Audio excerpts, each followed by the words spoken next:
people, and welcome back to another episode of Vulgar Video Vlogtober. I am your host, Jessica, and this is my co-host, Samo. and we are going to continue on with our faves of horror week. Yesterday we watched Sleepaway Camp, which is one of my personal favorites as far as horror movies. Today we're going to be watching one of Samo's horror movie favorites. This is Let Me In, which I know is a remake of Let the Right One In, which I believe is a Danish film. Or Finnish. I get those mixed up occasionally. I've watched both of them. It's just personal preference. You know, which one do you prefer? Really, there's not a lot of change in the remake. So I just prefer watching it in English. Sorry, but I just do. Let Me In came out in 2010. It's about 116 minutes long. The director is Matt Reeves. We are going to be watching this on the Blu-ray format because, again, it's personal faves. So, of course, I have a lot of these available for home media. You can rent it on Amazon for $3 or buy it on Amazon for $8. Also, if you have Stars. You're a Stars subscription. Not hating on Stars, but I just don't hear people having that subscription. Yeah, so if you have it on there, you can watch it for free on demand. Or if you have Xfinity and you have Stars or Encore, which is another premium channel, you can watch it on there on demand.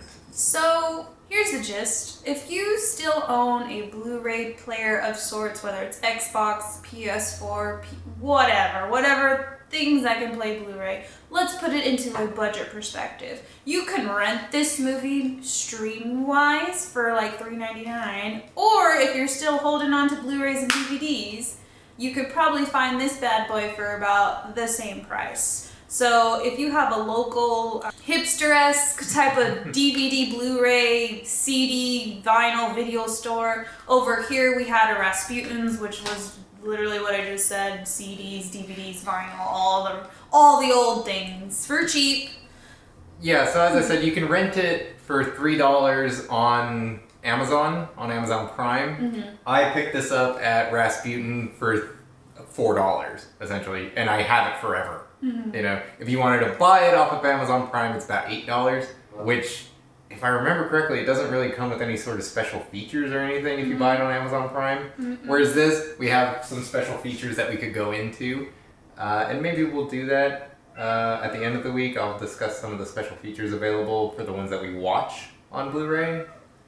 Just, you know, to add to why you might want to buy it on a physical format as opposed to... Well, I'm just curious now, once things start to become more and more digital, I'm wondering if, like, there's going to be a distinguish between buying the movie with the special features, so obviously a different price, compared to just buying the movie outright. Does that make sense where I'm going with that? It does, and I can already answer the question for you. The way that normally works nowadays is they will just release behind-the-scenes features on certain sites. You know, sometimes YouTube, sometimes for a paid site, things like that, for access to, you know, behind-the-scenes featurettes and stuff like that. Like, there's a whole hugely popular channel on YouTube, not going to plug them, but all they do is behind-the-scenes and bloopers and things like that. They just basically take it from a physical format into, you know, a digital format. Do they get monetized for that? Oh, they get money. What the hell? Well, they get money because it's Hollywood production companies that run the site. I was gonna say, like, so basically what, like, that's not copyright? We could just be sitting here playing special features for all the DVDs we have, the shit ones, the good ones. Relatively, yes. So, let's talk about this film a little bit. It is a very modern take on vampirism. Which is the first for this series. Yeah, it's our first vampire, and I would, depending on how you want to classify a vampire, that could fall under creature feature. Because technically they're not human. They're human-esque, they're humanoid, but... Yeah, because, like, you can classify zombie as a creature feature, now that we're talking about it, but I feel like zombie horror is its own Yeah, horror. they've stood out enough that they can be their own thing. So, and this is dealing with quite a lot of you know, other issues as well. It's going to be fun to look at it through a much more critical light. I remember the first time I watched it, I did not watch this in theaters, but I remember the first time I watched it, I just kept hearing how good this thing was. And I was like, it's a vampire movie, it'll probably be alright. No, it's easily my favorite vampire movie now. Just edging out Interview with a Vampire and Blade. Blade for entirely different reasons, but... I love Blade. It's a good movie. It's very fun. The first Blade. The second one's pretty good. The third one is just... Look, if even Ryan Reynolds can't save your movie, you're in trouble. Anyways, this is the first time I'm going to be watching this all the way through. Like, I've seen, like, scenes, but I haven't, like, actually sat down and watched this all the way through, so I'm excited. I think you're going to really enjoy it, to be honest with you, because there is... I know you do like certain things represented, and there is some representation of that in this. Good. I like that. Yay. I was vague enough that you don't exactly know what I'm talking about? I have no idea. Exactly. None. This is a long intro. Anyways. It is a long intro, so we're just going to jump right into it. We will see you guys in about... 116 minutes. Hello, and we are back from our adventure of Let Me In. So, overall, let's talk about the good things about the film before we critique on what the film could improve on or what it's lacking. So I'll go first. I thought the film overall was set up very well. So the actors did well, the scenery is done well, the transitions from scenes were good. We had some practical effects for like when the guy gets burned. I thought that was done really well. I thought the introduction of the rules for what a vampire is was good. It wasn't kind of just like laid out in like one scene. These are all the rules. I like how like it was just kind of like spread out through the story. Like we weren't spoon-fed the rules per se, but we knew what the rules were. We weren't going in like blind. Well, that goes, I've made reference to it quite a few times. Show, don't tell. When you're making a movie, show us. I don't want you to read from a book the rules of being a vampire. All right, show me the rules. Establish it in your continuity. And that's what they did here. They showed us the effects. So. And just to, again, reiterate the acting, Chloe Grace Moretz, you always do a fantastic job, in my opinion. And of course, I think this is one of your earlier works. Fantastic. The other child actor, also a good job as well. Shout out to your portrayal of Nightcrawler. I know, I didn't even know that was him. So, yay. Very good job in X-Men Apocalypse as well. Good job. Not that that movie was super good, but you did a good job acting-wise. So. Generally, I agree. It's just very well produced. It's very well made. You know, the only kind of wonky production bit would be when she's in vampire mode. It does look a little herky-jerky. Like, it's not the greatest CGI ever, but they are smart enough to know this, and so it's always kind of from a wider shot, like a long shot.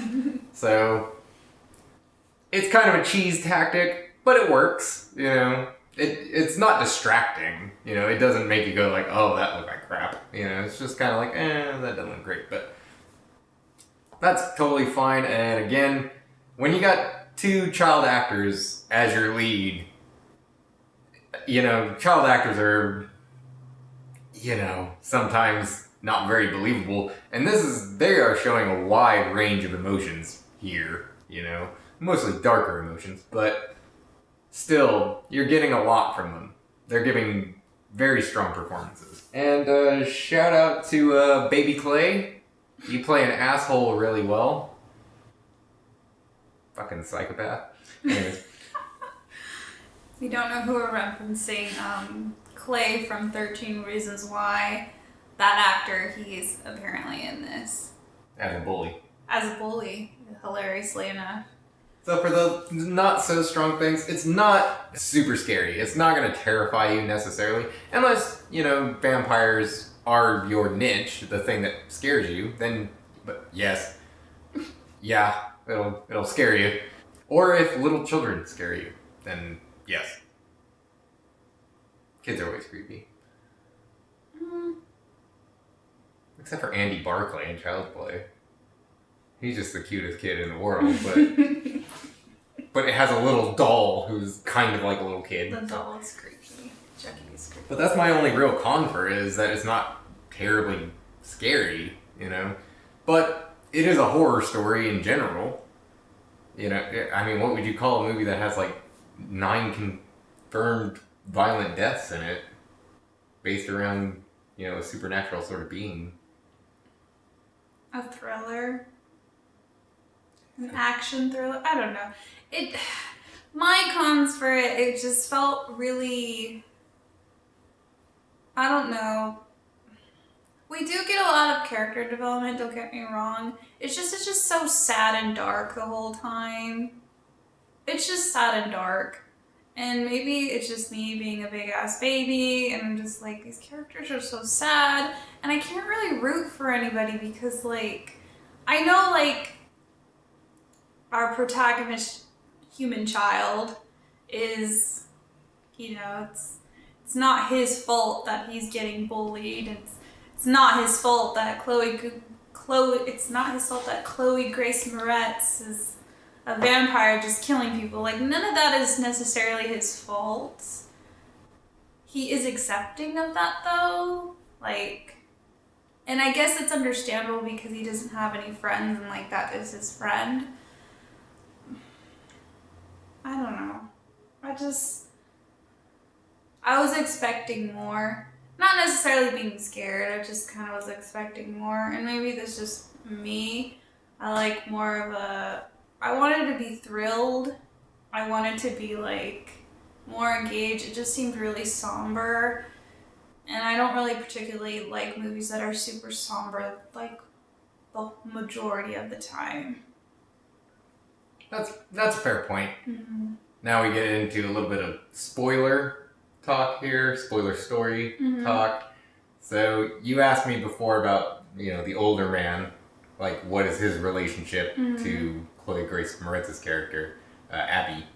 Basically, he's the same as our protagonist here. He, you know, was a lonely child, you know, started to develop a relationship with her and became her protector. So that is what is going on with our wee baby Owen for this. That's what he has become. So that's you asked me the question earlier, like what was their relationship? That is their relationship. So now he's gonna become the one that has to help feed her because she doesn't age at all. Right. So. I don't know, just based off the one scene where it's like a picture of him younger and Abby together, I just assumed, like, after I got to that scene, because I had asked him the question before, and he was like, do you want me to spoil it? And I was like, well, no, don't spoil it if it's going to be mentioned. But it isn't necessarily mentioned, like, verbally. I just assumed that they were brother and sister after the picture was shown in the scene of the younger version of the older man and, of course, Abby together in the picture. Older picture, of course, because Abby, there's no confirmed on how old she is. So, going into all that, what is your rating for this one? I mean, I can't knock it too hard because, like I said, everything was done very well. The acting, the music, the transition of scenes, the story is... I was surprised you weren't getting into the 80s music that they were playing through, because the movie takes place in 1983. So we get a lot of David Bowie, we get Turning Japanese randomly in there. No, like I said, everything is done well. Everything is done well. I just didn't like that it was super somber. I didn't like that it was super somber. And I wasn't thrilled or scared. Like, there wasn't really anything thrilling about it. So, I'm gonna give it a 3.5. I was really expecting you to say like a 2. No, because it wasn't terrible. That's the thing. It wasn't terrible. I just wanted to be more engaged. It's kind of like that one movie we watched where it was done very well, but it was boring. Drag me all you want. But the movie... Hereditary? Well, Hereditary just pissed me off as far as the ending. There's one movie that we watched, and it's not scary or anything. It was Carol. The one with Kate Blanchett and Rooney Mara. Now, everything was produced very well. They acted very well. The story, you know, was good because we don't have a lot of, like, lesbian, like, really well produced, like, really well advertised, like, lesbian movies. And so I was expecting going in to be like, this is gonna be great, and blah, blah, blah, and it was okay. I was kind of bored, you know. Again, they're so somber. It's sad. I mean, the ending obviously is a happy ending, spoiler alert, but like, I don't know. I didn't hate it. I was just bored. So yeah, that's why I'm giving it 3.5 because you were well produced. It is one of my favorites, but upon watching it through, because before it would have been a 5, but watching it with a bit more of a critical eye. It's gonna be a 4 for me. 4.5. It's got to be a 4.5 because if I gave Sleepaway Camp a 4, I'm surprised you gave Sleepaway Camp a 4 because like I love cheesy. So his take on cheesy is a hit and miss. I think the way we're viewing this so differently is because. And I'm not trying to say like, oh, I've seen so many horror movies or anything like that. But I have seen a shit ton of horror movies. No, that has to be taken into account. It does. I'm desensitized to the typical stuff. It, you know, jump scares mean nothing to me. You constantly will be watching a brand new movie in the theater and I'll give you a countdown to the jump scare. Yeah. So that doesn't really interest me. What interests me is give me a good story, like, and a good ending. Obviously. And I love this ending. It's dark in a sense, but it's also kind of uplifting. It's weird. It's a weird ending. It's sad and dark. I mean, for the most part, you could view it that way. You could also view it as two outcasts finding each other. Yeah, but they're not good people. How is Owen not a good person? What has he done that was so shit? He let that guy die. He let all those kids get murdered. Like, it just... I mean, again, they were bullying him, don't get me wrong. Like... Okay, so she's referencing he allowed a pack of 4 bullies to get murdered while one of them was drowning him. Okay, again, like... So he's such a shit person for letting those 4 people die. No. You're right. He's a shit human being. I didn't say he was a shit human being. Calm down. Give him the death penalty. No, but... No, I get what you're saying. They're not exactly people you want to root for. Although I root for Abby, to be honest with you. I'm totally fine with that. And Owen as well. I root for both of them. Especially Owen. Abby should turn Owen, personally. But that's just me.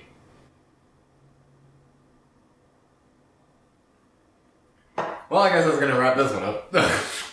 We hope you guys enjoyed this episode, and we will see you in the next one.